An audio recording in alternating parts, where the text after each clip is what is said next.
গৃহপ্রবেশে নতুন twist, entry হলো নতুন নায়কের। অবশেষে জল্পনাটাই সত্যি হলো। গৃহপ্রবেশে পা রাখলেন নতুন নায়ক। স্টার জলসার এই জনপ্রিয় সিরিয়ালের গল্পে সম্প্রতি নতুন মোড় নিয়েছে। সিরিয়ালের নায়ক আদ্রিত্যের একটা বড় অ্যাক্সিডেন্ট হয়েছে, যার ফলে সে সবকিছু ভুলে গিয়েছে। আদ্রিত্যের জীবনে এন্ট্রি নিয়েছে নতুন এক নায়িকা মোহনা। সে ভূমিকাতে অভিনয় করছেন কৌশাম্বী চক্রবর্তী।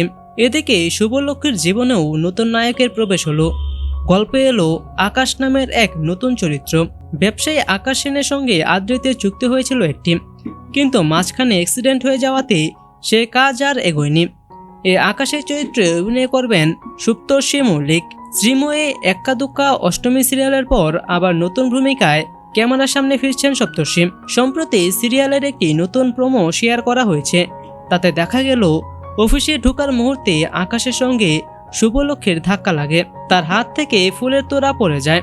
আকাশ নিজেকে আদ্রিত্যের নতুন বিজনেস পার্টনার বলে পরিচয় দেয়। ঠিক তখনই আকাশের একটা ফোন আসে, যে ফোনটি করেছিল মোহনা। মোহনা তাকে জানায় নিউ ইয়র্কের টিকিট কাটা হয়ে গিয়েছে।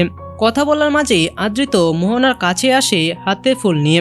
তার গলার আওয়াজ এপাশ থেকে শুনে ফেলে শুভলক্ষ্মী। আদ্রিতের কণ্ঠস্বর সে চিনতে পারে। চমকে উঠে সে বলে, এটা কে কথা বলছিল, প্লিজ বলুন। এই প্রোমো শেয়ার করে ক্যাপশনে লেখা হয়েছে, আর কি কখনো এক হতে পারবে আদ্রিত ও শুভলক্ষ্মী। আদ্রিতের দুর্ঘটনার পর গল্প 1 বছর এগিয়েছে, তবে আদ্রিতের স্মৃতিশক্তি এখনো ফেরেনি। এখন সে কলকাতাতে রয়েছে। তার মৃত্যুর খবর নিউ ইয়র্কে ছড়িয়ে গিয়েছে।